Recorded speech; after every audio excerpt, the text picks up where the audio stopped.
আসসালামু আলাইকুম, শুভ দুপুর সবাইকে। কেমন আছেন সবাই? আলহামদুলিল্লাহ, আমি ভালো আছি। আজকে দুপুরে আমাদের আয়োজন শোল মাছ দিয়ে, ডালের বড়ি দিয়ে আলু ফুলকপি রান্না। তো এই যে শোল মাছগুলো এখন আমি এভাবে সুন্দর করে কষিয়ে নেব।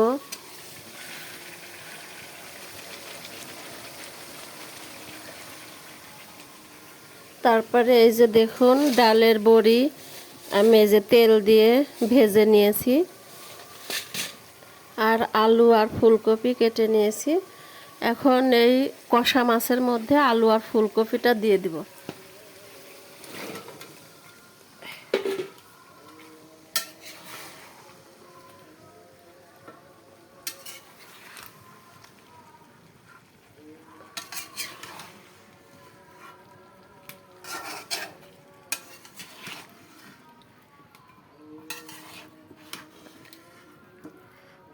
কিছুক্ষণ এভাবে কষিয়ে নেব।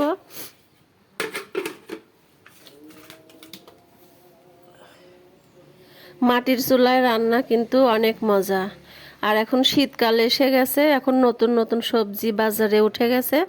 তো শীতের দিনে নতুন নতুন সবজি, বিভিন্ন রকমের শাক সবজি, শীতের দিনের তরকারি কিন্তু অনেক মজা গরমের দিনের চাইতে।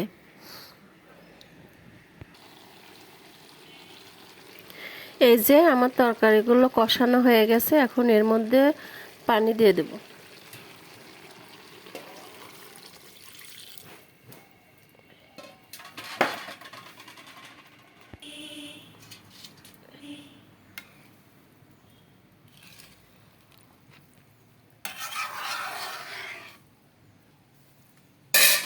এখন এর মধ্যে এই যে ভেজে রাখা ডালের বড়িটা দিয়ে দিব।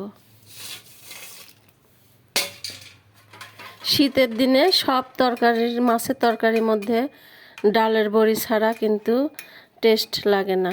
ডালের বড়িটা দিলে তরকারিটা অনেক মজা হয়। আমাদের বাড়িতে তো প্রতিদিন ডালের বড়ি থাকেই।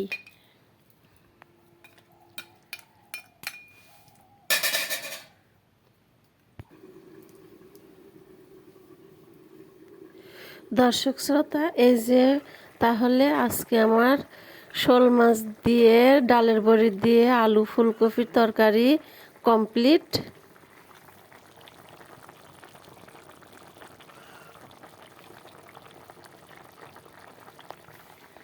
আর এই যে ভাত রান্না হয়ে গেছে।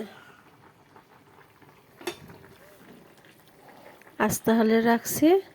সবাই ভালো থাকেন। শুভ দুপুর।